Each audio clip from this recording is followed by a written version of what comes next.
আচ্ছা ঠিক আছে, ধরে নিচ্ছি আমি যদি বাইরে কাজ করতাম তাহলে সংসারটা একটু এলোমেলো হয়ে যেত না বলো? তোমার জেঠু যে এত ভালো করে কাজ করেছেন সেটা কি করে?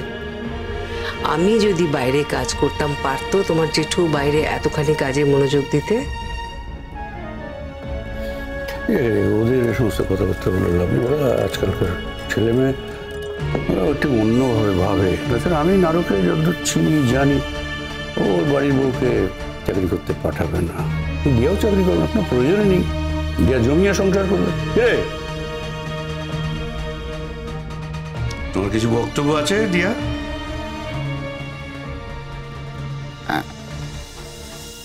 না জেঠুমণি।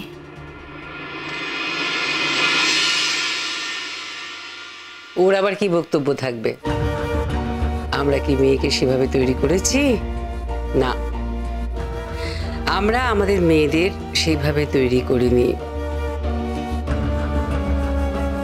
সব কথায় কথা বলা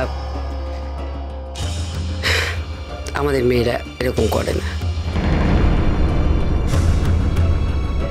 ভাষণ দেবে ওরকম মেয়ে আমাদের বাড়ির মেয়েরা হয় না। এই মোহর, তুমি এবার বসে পড়ো না। না না, অনুদি আসুক তারপর। কি আশ্চর্য, অনুদি আসুক। তোমার সাথে অনুদির কিসের সম্পর্ক? তুমি তো কলেজে যাবে নাকি? তুমি তো বেরোবে, ব্রেকফাস্ট করতে হবে তো। আর টেবিল তো ফাঁকাই পড়ে আছে, ও যখন সময় হবে ঠিক এসে যাবে। যাও তুমি বসো।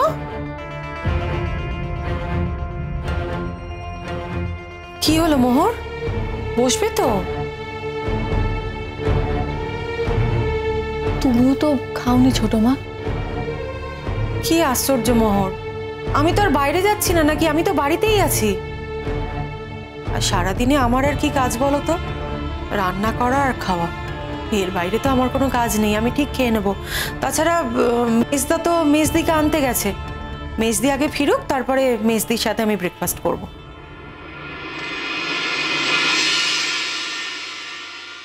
হ্যাঁ, এতক্ষণ তো মা বাবার এসে যাওয়ার কথা ছিল। মা, স্যার জানিয়েছেন স্যারদের আসতে একটু লেট হবে। তাই নাকি? আমাদের কাউকে কিছু জানালো না, তোমাকেই জানালো? হ্যাঁ, আমি ফোন করেছিলাম। ও তাই বলো? কেন, আমিও তো এই বাড়ির একজন মেম্বার। যদি আমাকে জানায় তাতে ক্ষতিটা কোথায়? না, ক্ষতি নেই, কোনো ক্ষতি নেই। তখন ওর এই নিয়ে একটা বাড়িতে সেশন চলবে। বৌদি এক কাজ করো না, তুমি চুপ করো। আচ্ছা, তোমরা একটু সাধারণ কথা এইভাবে রিয়েক্ট কেন করো? মতো ঠিকই বলেছে। না, তোমরা বললে বলেই তো বললো। আচ্ছা ঠিক আছে শঙ্খ, আমার ভুল হয়ে গেছে। কিন্তু আমার একটা কথা বলার আছে। কাকে? বাড়ির সবাই যখন আছে তো সবাইকেই আমি বলতে চাইছি। মানে বিশেষ করে আপনাকেই বলতে চাইছি জেঠুমনি। আমাকে বলতে চাও? কি কথা? কেউ তো তোমার সঙ্গে কোনো অসৎ ব্যবহার করেছে বলে তো আমি কিছু শুনিনি। না না, আমি সে কথা বলছি না। আমি কারোর এগেইনস্টে কমপ্লেন করছি না। আমি একটা অন্য কথা বলতে চাই। আরে যা বলবে তা তাড়াতাড়ি বলো না। চলি, সময় নষ্ট করে লাভ কি? আমাদেরও তো আবার বেরোতে হবে। হ্যাঁ বলো বলো, কি বলার আছে বলো না। না, ম্যাম তো ভিআরএস নিয়ে এখানে চলে আসছেন। কেন, চাকরি করার সব ফুরিয়ে গেল? না না, তা কেন পুরোবে? মা এত বছর ধরে চাকরি করেছে, আর ইদানিং শরীরটাও তার ভালো যাচ্ছে না, শরীরটা ঠিক নেই। তাই আমি বারণ করেছি চাকরিটা করো না। যাক, খুব ভালো হয়েছে। জীবনের শেষ কয়েক বছর ভিআরএস নিয়ে সংসার করবে। খুব ভালো। না, আমি বলছিলাম যে আমাদের কলেজে যদি ম্যাম গেস্ট লেকচারার হিসেবে জয়েন করেন তাহলে কেমন হয় জেঠুমনি?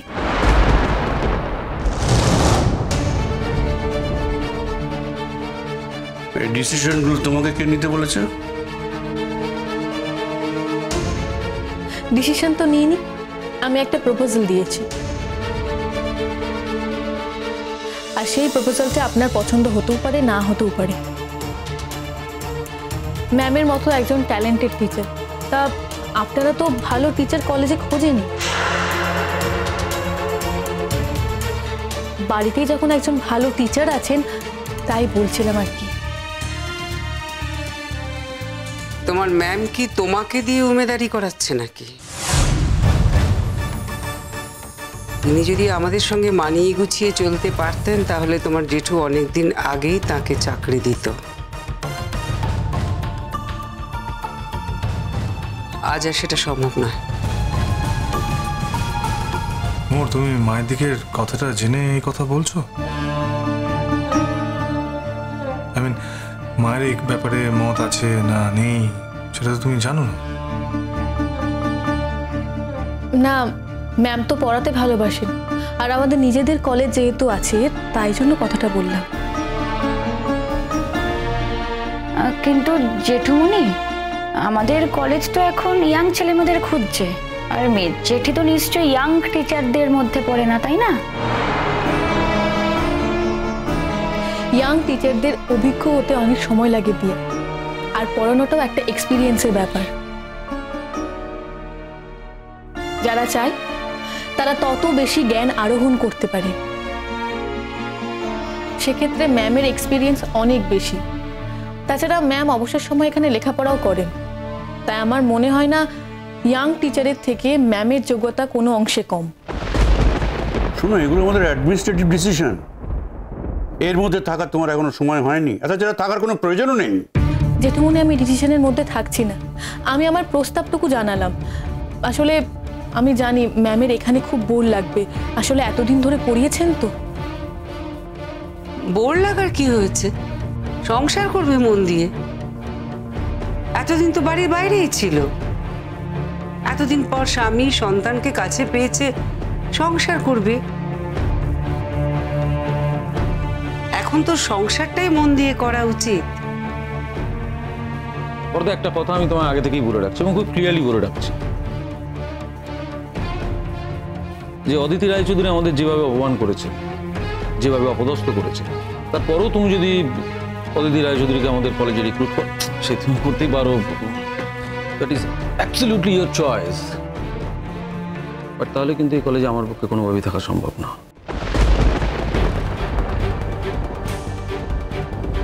ক্লিয়ারলি তোমায় জানিয়ে দিলাম। আচ্ছা, এই কলেজে না থাকলে তুমি কি করতে বলো তো? না মানে তুমি ঠিক কি করতে পারো বলো না, তোমার সোর্স অফ ইনকাম কি? তোমাদের নিজেদের কলেজ ছিল তাই বেঁচে গেছো, সেই নিজেদের কলেজে অ্যাডমিনিস্ট্রেটিভের কাজ করো। তোমার তো সেই যোগ্যতাও নেই যে কলেজে তুমি কাউকে লেখাপড়া করাবে। কি গো, চুপ করে আছো কেন? বলবে তো বলো। শোনো, এই যে এত বড় বড় কথা বলছো না, এই বড় বড় কথাগুলো বলার আগে একবার ভেবে তারপরে বলবে। খবরদার জয়িতা,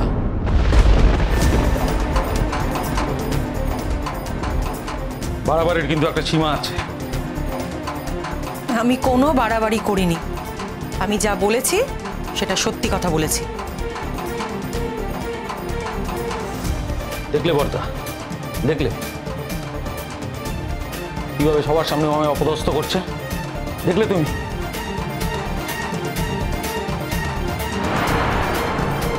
কিছু মনে করো না ছোটকা, তুমি আমার মাকে সকলের সামনে এভাবে অপদস্থ করলে। এর আগেও বহু অপমান করেছ, যখন মায়ের খারাপ দিন চলছিল, ব্যাড ডেজ, সে সময় তোমরা কেউ তাকে অপমান করতে ছাড়ো।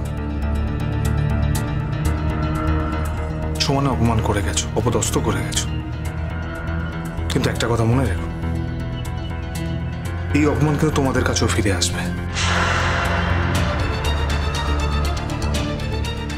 আরেকটা কথা, আমার মায়ের এত ক্ষমতা নেই যে তোমাদেরই কলেজে তোমাদের সকলের সামনে তোমার ওই ডিরেক্টরশিপ থেকে তোমাকে সরিয়ে দেবে, দিয়ে এসে সেখানে আসার চেষ্টা করবে। এই মানসিকতাও পোষণ করে না সে। আর একটা কথাও মনে রাখা উচিত, যে আমার মা যদি চায় এই মুহূর্তে যে কোনো কলেজে যদি অ্যাপ্লিকেশন দেয় পড়াবার জন্যে, তাহলে যে কোনো কলেজ তাকে লুপে নেবে।